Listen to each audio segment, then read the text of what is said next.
Ladies and gentlemen, pay attention. This is your boy, the coach from the WWE. I would like to welcome you to the very first wrestling podcast in the world to take you on a weekly deep dive into classic matches along with legends of the squared circle. Enjoy the discussion. Enjoy the back and forth. There's so much to get into. Ladies and gentlemen, this is The Payoff.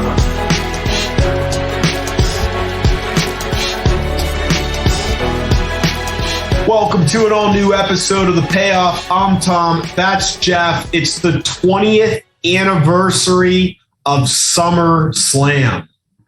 Jeff, how the hell are you doing? Feeling good. It's our last SummerSlam. I feel like we've covered a lot. It's getting to the end of August here. It's time to move on to the fall pay-per-views. But before we do that, let me tell you something. What's up? I hate saying this, but in some ways, SummerSlam is just the most overrated pay-per-view. We used to think it was like the second or third biggest WWF pay-per-view, but it's like, and this show's a great example of it. Like, this isn't a great show. Like, this isn't like a summer WrestleMania at all. I would probably rank it at this point, if we're including Money in the Bank, it would be fourth on my list.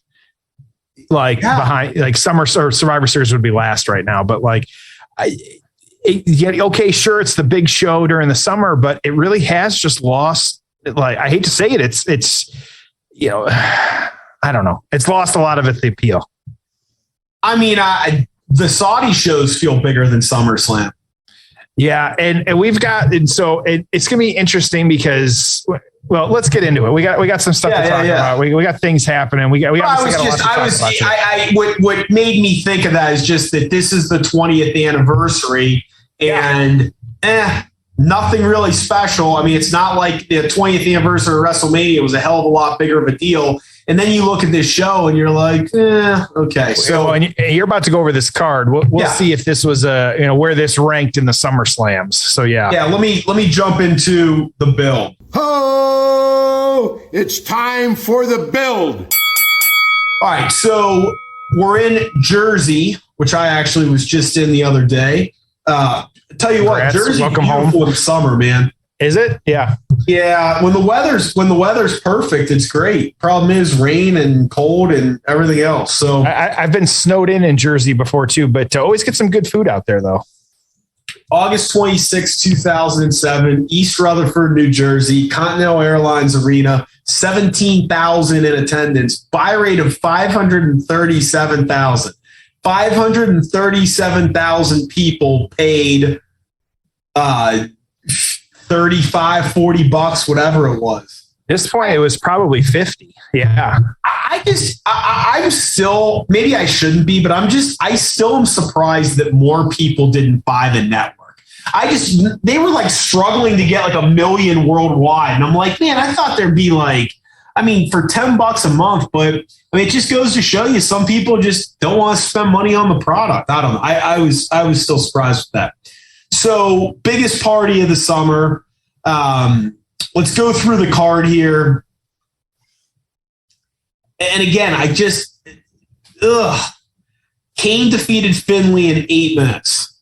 Umaga defeated Carlito and Mr. Kennedy to retain the IC title in 7 minutes. Rey Mysterio defeated Chavo Guerrero in 12 minutes. Beth Phoenix won a battle royal, last eliminating Michelle McCool to become the women's championship #1 contender. ECW championship is retained by John Morrison by defeating CM Punk in 7 minutes. Triple H defeated King Booker in an 8-minute singles match. Batista defeated the Great Khali by DQ. Great Khali is still your world champion in a 6-man match. And then the main event of Cena and Orton for Cena's championship. Meltzer said it wasn't a bad show. It wasn't a show good enough to be, the third biggest pay-per-view of the year. Largely average, capped off by 2 main events. One was excellent. One was one of the worst world title matches in many years. So, not really a well-regarded pay-per-view, but at least we're covering the great main event that's on this show. And then, Jeff, you look at the roster and you're like, ugh. Yeah. Where's the Undertaker? Where's Shawn Michaels? Where's Edge? There's three names right there, but this may have not been the best roster they had, but remember, you got a Raw brand and a SmackDown brand. Where's like the talent here? When you got two matches on this card that are negative stars, it just who knows, but okay. This one, this match, definitely the best match on the card. And so this was late August with this SummerSlam was taking place, but this feud, we're going to go back though, just a month previous. This is Great American Bash. You had Cena actually beating Bobby Lashley to retain the championship. But then the next night you had a handicap match involving Cena and Orton, came out and gave Cena an RKO. So kind of interfering in that one. After that, you had Jonathan Coachman, of course, love him on the show here, coming out and saying that Orton was going to be the number one contender. And one of the big things they've said, whether it was true or not, we'll have to look into it. But at least this part of it's true. He never faced Cena in a one-on-one WWE championship match. So they had some other matches, but like for this, that had never happened. So, then, of course, you had just Cena having other matches, Orton interfering in those as well, too. It was actually on the Saturday night main event. This would be 35 in August it debuted or showing on August of 18th. It was recorded a week earlier. Cena taking on Carlito. It was a non-title match, which Cena won.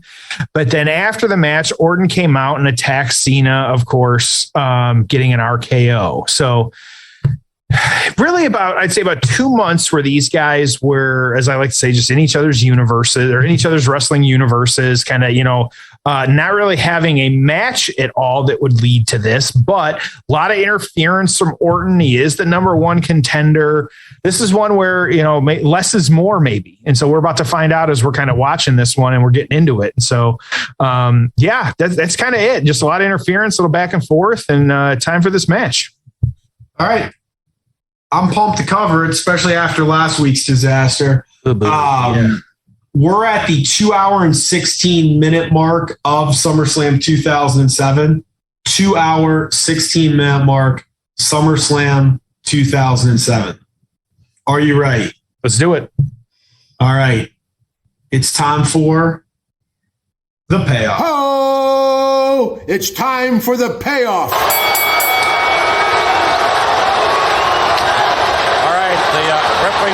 Senior official on Monday Night Raw, taking both men. Yeah, both guys looking young here. Randy Orton, they do look young, don't they? Orton especially. Yep.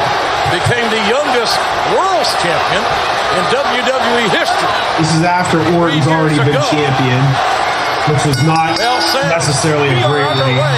With our main event. Pretty loud in the building. Yep, a little bit of a buzz there. Crowd here in New Jersey. East Rutherford. This is going to be fun, JR. So will we be seeing Mr. Jonathan Cena again here at any point, you think? Is he going to do a little WrestleMania run here again? Do you think it'll happen? I would assume you're going to see Cena pop up, once a year for the next decade. Yep. And maybe longer, right? Maybe 18 months will go by.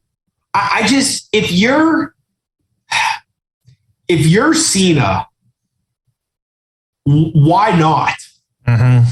You don't work some crazy style. Like, why? I mean, it's the same with like Goldberg. Why wouldn't you do one or two matches a year? I mean, you could get hurt, but you're probably not going to. Mm-hmm.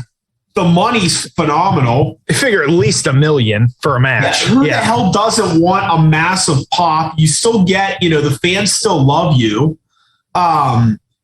It's an excuse to stay in shape, right? I mean, it's like, hey, even Goldberg said, I don't know when I'm getting the call again, so I stay in shape. And, I mean, Cena's in movies and stuff. He's going to stay in shape regardless. I mean, I'm, to a certain degree, I'd say I'm surprised The Rock hasn't come back more, but The Rock's like the biggest star in Hollywood. Like if The Rock was a big star, I think you'd see him a lot more, but it's like, no, the guy's literally the biggest star and he's got a ton of different, business ventures and things going on. And it probably would be really bad if he did get hurt. I also think The Rock, based on like the size he is, I just don't know if he should be wrestling. Like, I think he could get hurt or rip something so I get it. But yeah, I mean, if you're like a guy like Cena, why not come back? Mm-hmm.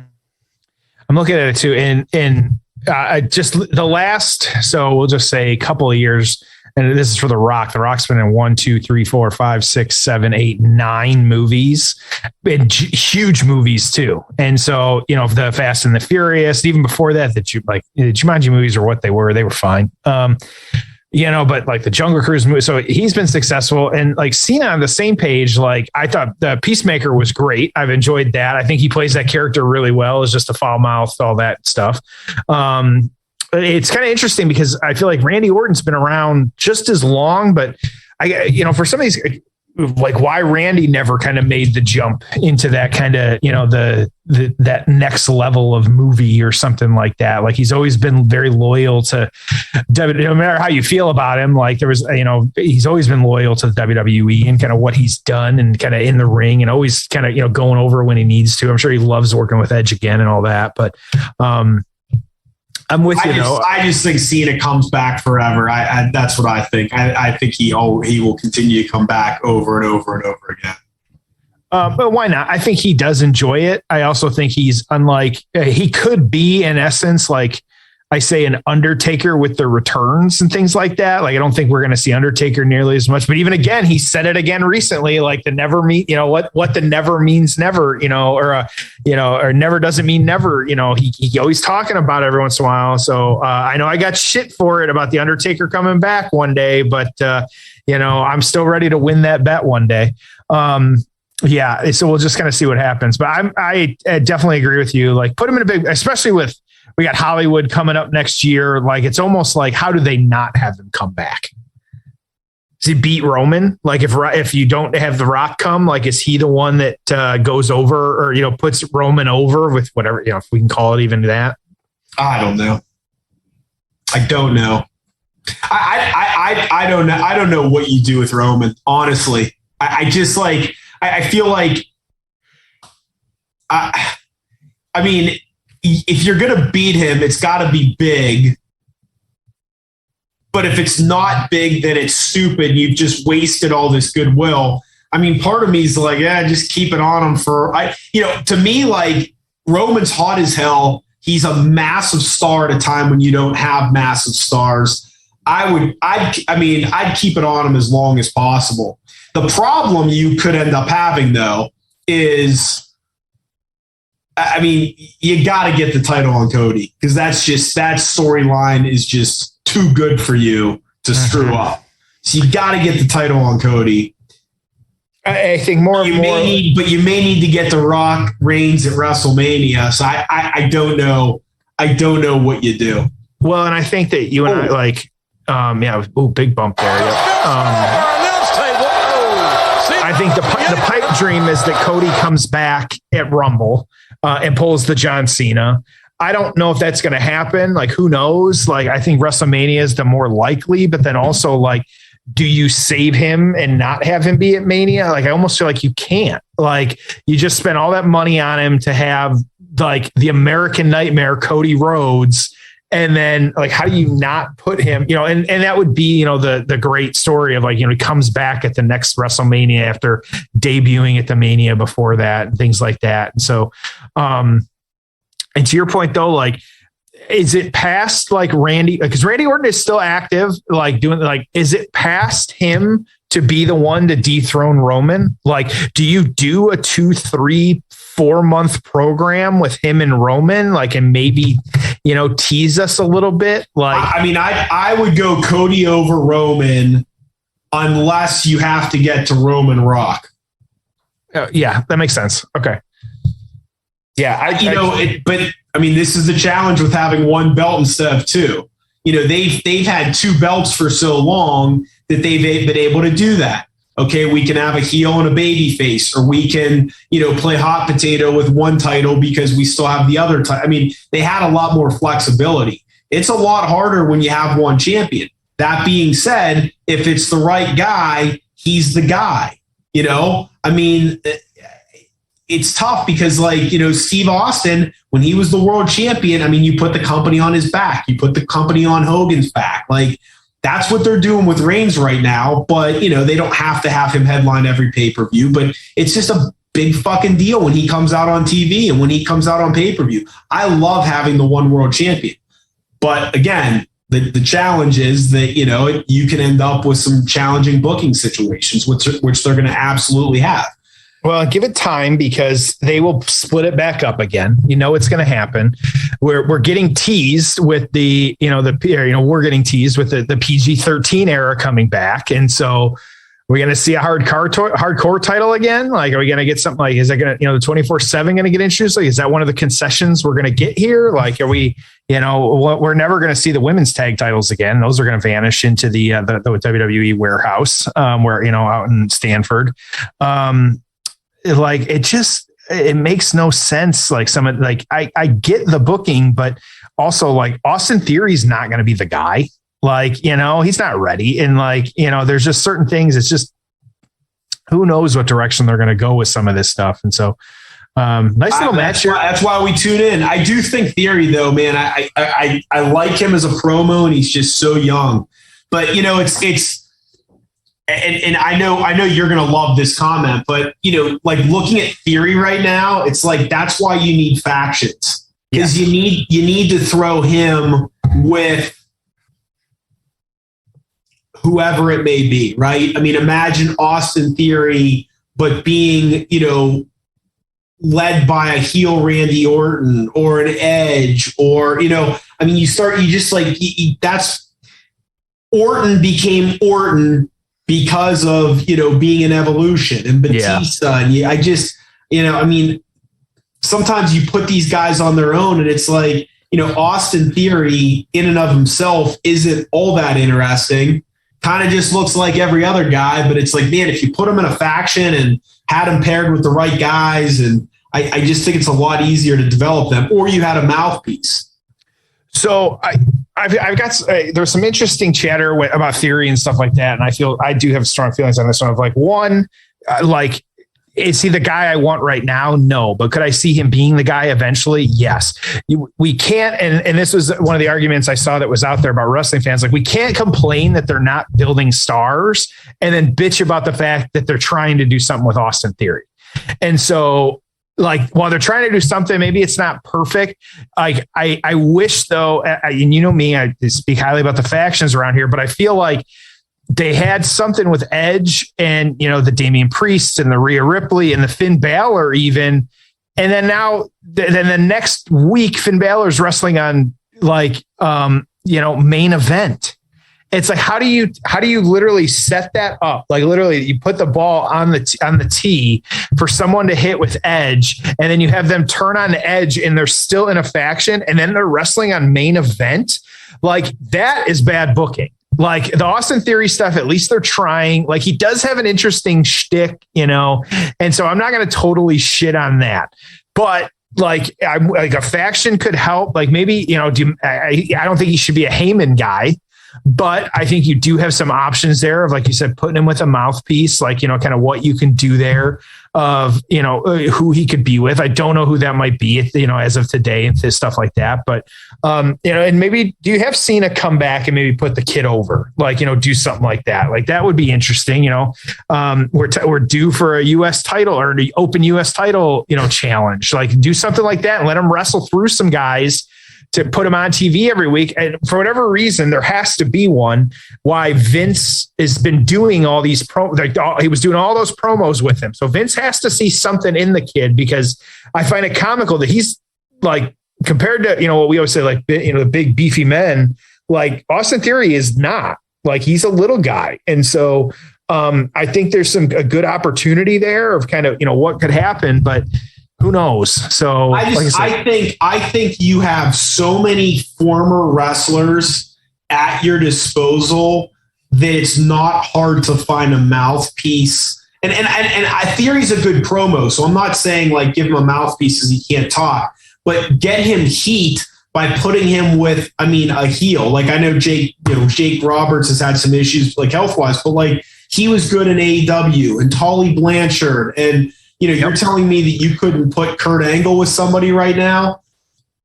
Yeah. And Angle's been talking a lot lately. Again, you have so many former wrestlers out there. You could have probably done something with Flair. You could do something. You have Shawn Michaels there. Hell, have Triple H mentor someone. You could put these guys in situations where they had someone, but yeah, I don't know.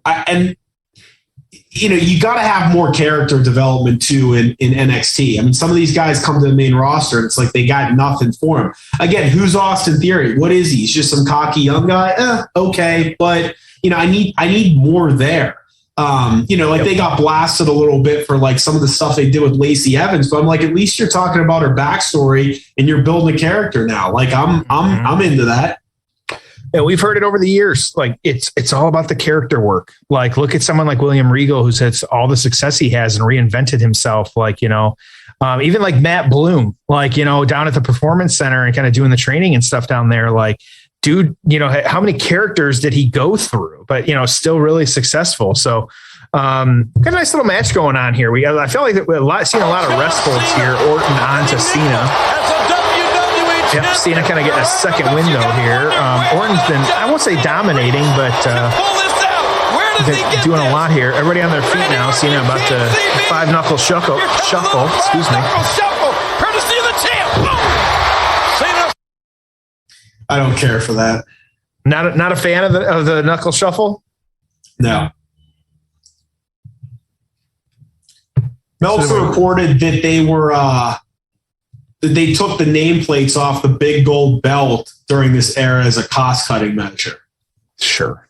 I find that hard to believe.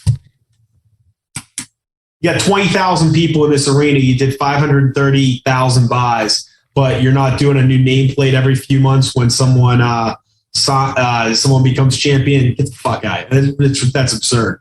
Hey, speaking of Meltzer, I gotta read you this. I actually had to read it twice because I didn't even believe it. Okay.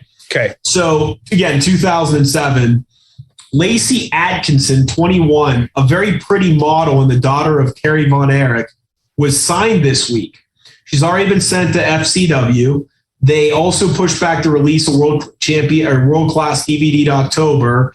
So either they want to do a time to throw on TV or get some additional footage. I hope all goes well. I'm leery of any further Von Erichs getting into the business. Now, here's the line. I'm actually leery of any daughters or females in general getting into this business, but there's not much that can be done about that. There's the Meltzer we know. What is he saying?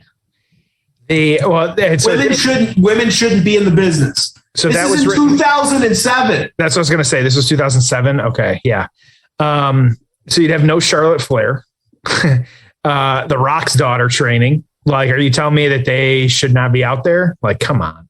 But even by this point, and I know this wasn't like a great time for women's wrestling, but you had Layla, Victoria, Kelly, Jillian Hall, Mickie James, Melina, Tori Wilson, Michelle McCool, Beth Phoenix, all on this show.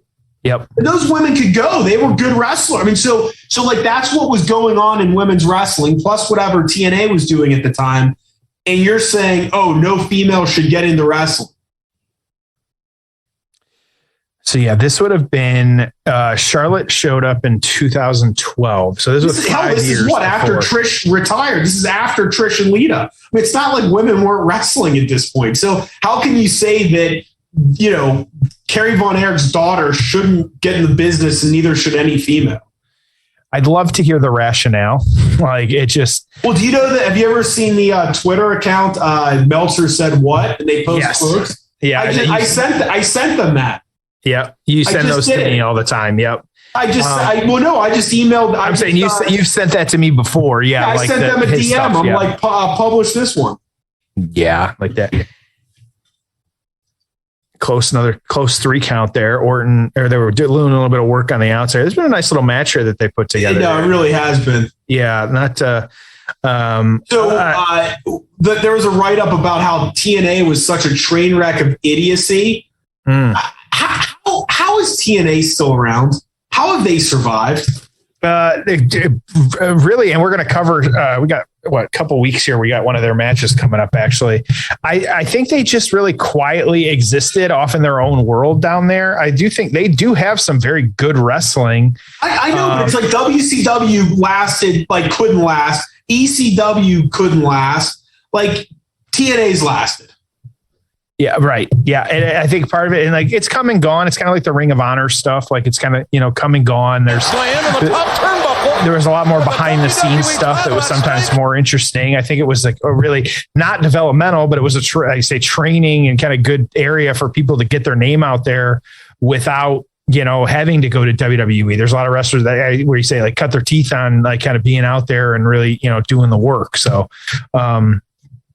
all right, so we got up around the top rope now. You got Orton going for a superplex here. Look at this. And it's the condition. Hasn't really been any plunder yet. I mean, most of the matches been in the ring. There were a couple bumps on the outside. But yep, absolutely. Cena knows what Orton wants to do, and he's trying desperately to keep Orton from doing. Listen to Cena. The entire match may hinge on this sequence of maneuvers. High risk. Paid off. Gotta love Cena flying with the big leg drop off the top rope there. Yeah. Drop off the top.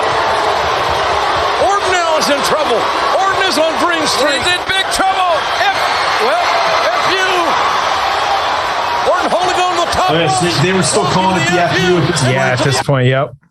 Couldn't have lasted too much longer, huh? No, at this point. Nice little reversal there from Orton. Getting the outside and getting away. And then the STFU. Yeah, that was the other. Yeah, those were the two. And what does he call that now? Well, there's the attitude adjustment. And what does he call the STFU? I forget. Yeah, he does like the worst submission of anyone I've ever seen in the wrestling business. Well, Mary, what was it? It was just the STF. Yeah. Yeah, that was. Yeah, it was because it's just what is it? Step over toe hold face lock. Yeah. So STF. Sure. Okay. I just bought a awesome Bash at the Beach 1996 tank top. Did you? Very early Christmas. It just came out. I just got it. Christmas in July, man. There you go. I had to. I had a 20% off coupon. I just got it. I'm excited. I got some swim trunks that matches really well. You know where else you can get 20% off? Manscaped.com. Make sure you're using our promo code PAYOFF20, 20% off everything in the store, free shipping. We're going to go for a big kick there. I thought he was going for curb stomp for a second. Here he goes. So he's locking in the submission hold. Look how bad this is. Yep. It's the worst submission move in the history of professional wrestling. Every time he does it. That's actually better than usual, I think. He does have it locked in. Interesting. Orton's doing a good job of selling it. And Orton fighting and fighting. WWE title hinges perhaps on this very exchange. Look at Orton absolutely flying. Chair being great on the mic. Yep. Trying to get to the throne.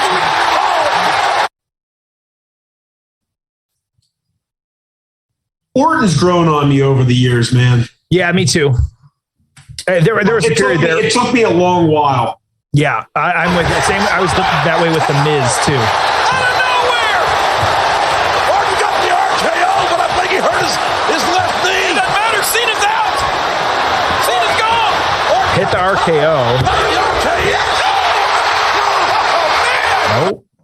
Yeah, I'm a big Miz fan. I mean, I look, Miz and Cena in a lot of ways fall in that same category where they're polarizing. A lot of people don't like them, but anyone that works that hard and cares that much, I'm always going to respect the hell out of them. I may not go buy a John Cena t-shirt, but I mean, dude, they love it. They love the business. That was It's it. Yep, there's the FU. Hit the trumpets. Say what you will. The crowd's all on their feet cheering. Jonathan Cena.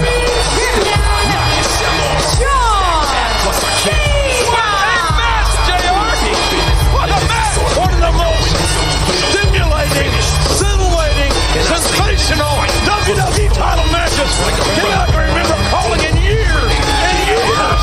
Oh, man.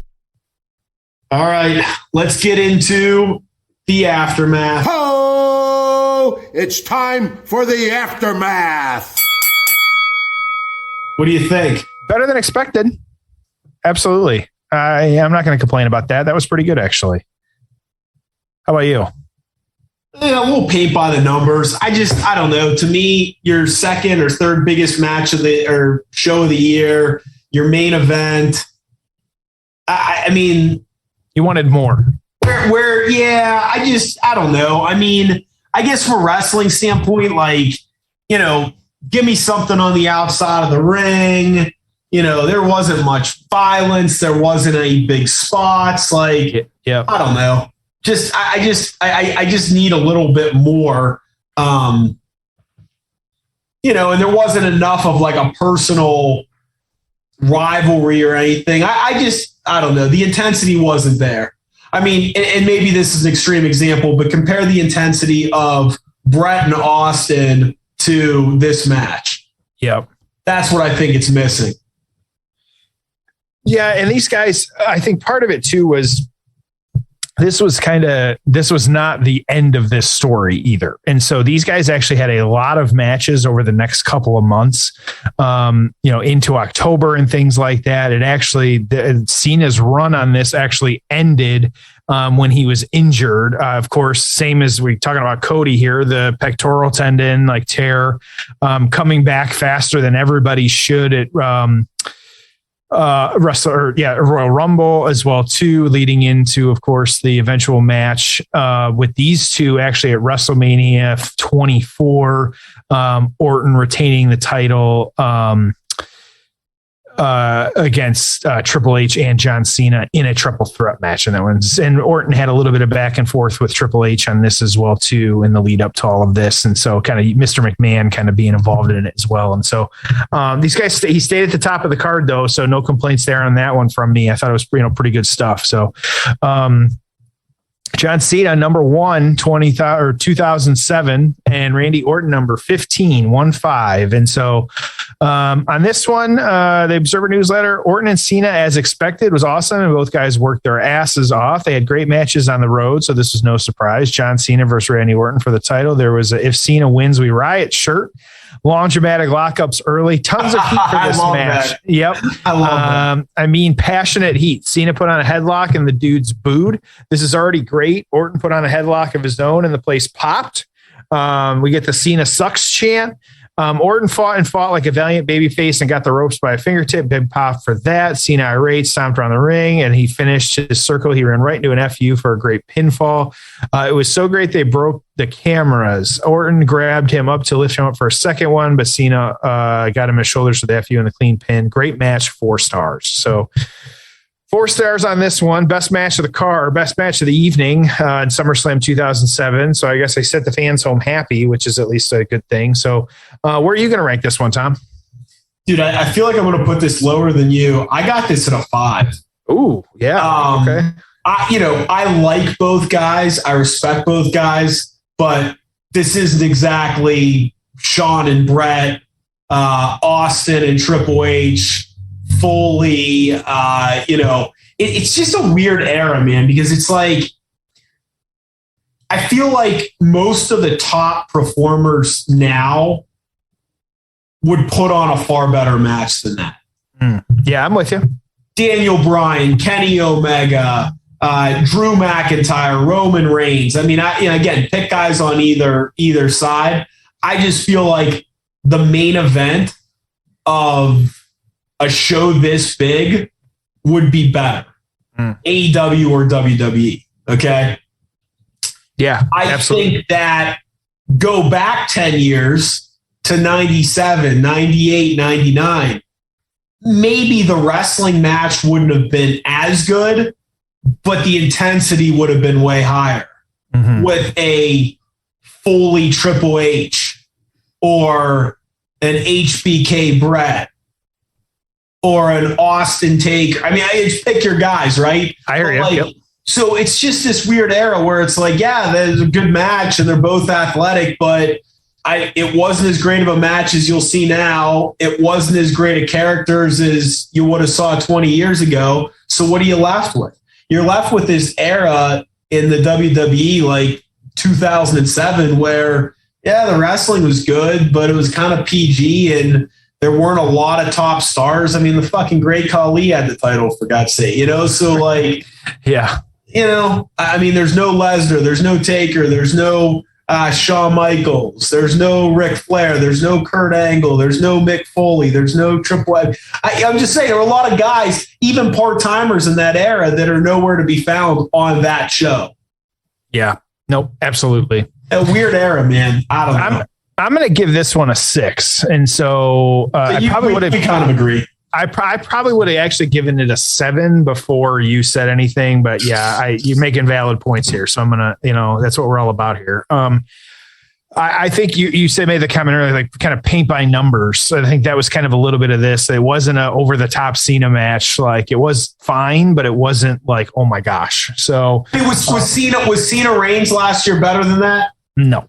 Yeah. So it's just, I'm with you. So it was about the same. So yeah, I'm right there with you. Well, yeah, I get it. And so, hopefully next week though, we've got a big match next week. And so hopefully we're just we're kind of missing the mark, this second half of August. And so, we've got some big pay-per-views coming up. We got we have a weekend of pay-per-views and premium live events, in the UK and All Out. But before we get there, we have we got a triple threat here. We got Kurt Angle, The Rock, and The Undertaker next week. Oh, Vengeance 2002 for the Undisputed Championship. And so, and then like I said, then we're getting into Fall Brawl season. Get a little bit of Fall Brawls, some TNA. We're gonna watch some Brian Pillman matches too. We got some good stuff coming up here. Okay, I'm looking forward to it. That's all I got, my friend. I say let's send him home happy, even just like John Cena did. Cena sucks. Cena sucks. They were pretty into him on that show, though. I actually thought Jersey would have booed him more than they did. Get a better reaction. Yep, I'm right there with you. But that was still. I agree. Cena sucks. I'm in that camp as well, so that's all right. All right. Well, that was fun. As always, we appreciate you joining us, and we'll see you next week on an all-new episode of